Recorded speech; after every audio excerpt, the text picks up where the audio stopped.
few tools, a little instruction, and a vision in your mind, said arguably the greatest painter of our time, the people's painter, Bob Ross. Today I'm going to teach you how to paint your nails and some other things. Now you may say, I can paint my nails. Can't anyone paint their nails?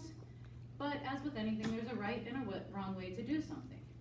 And if you think it doesn't apply to you because you don't paint your nails, just know that at some point you may have a spouse or a tiny human or a Halloween costume that requires you to paint your nails. Or you might have a wall shelf or a patio chair that needs painting, and the process is actually the same. Now, I've spent years painting my nails, and I've been married to a professional painter for the last 5 years, so I've learned a tip or two. That's my credibility. The first step with any painting project is to start with a clean, dry surface.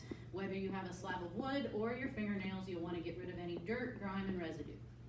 Then, you'll want to sand the surface. You'll either use a nail file for the edges, a buffer for the surface, or a sanding block if you're doing a table or whatever. You always sand the surface. After that, you'll brush off any particles or rinse or wash, and you'll apply the base coat, also known as primer. Primer is very important in a lot of painting projects as it helps your paint to adhere and to last. After you have applied the base coat, which, like any cooking show, I've already applied my base coat here, you will take your paint and apply, you think I could do this with my right hand and not be shaky, and apply coats of paint in a long, even stroke from the base to the tip.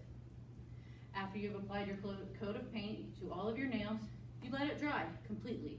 Most of us don't let it dry completely, and we find out about 2 hours later when we get our car keys that it is not dried completely. Then you apply another coat. Now sometimes you want to do just one coat, or there are one coat products out there, but we all know that when you cut corners, you are going to sacrifice either quality or durability or both. So like 2-in-1 primer or one coat nail polish, they just don't work the same as taking the time to apply multiple coats.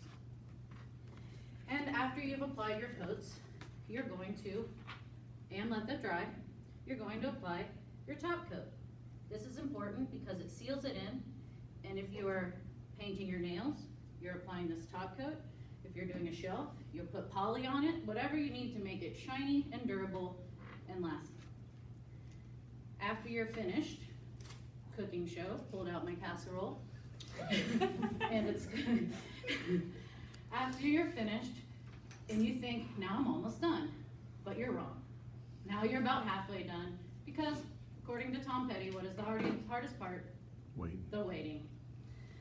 You want it dry completely. You want it to cure completely with any project, whether you think it's 45 minutes later with your nails, or 2 days later with your floor, and you step in, or you go, which is usually what happens to me, you hit your nail and you mess it up. And then this happens. And then you have to start all over.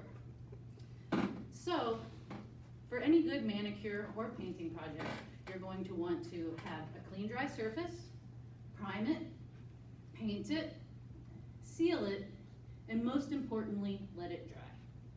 I hoped in this presentation that you've learned something, either a tip on painting your nails, or how to paint someone else's nails, or the confidence to tackle that home project, or at least that you know that what are seemingly random and unrelated things, like fingernails and patio chairs, can be related and have similar processes. That's the end.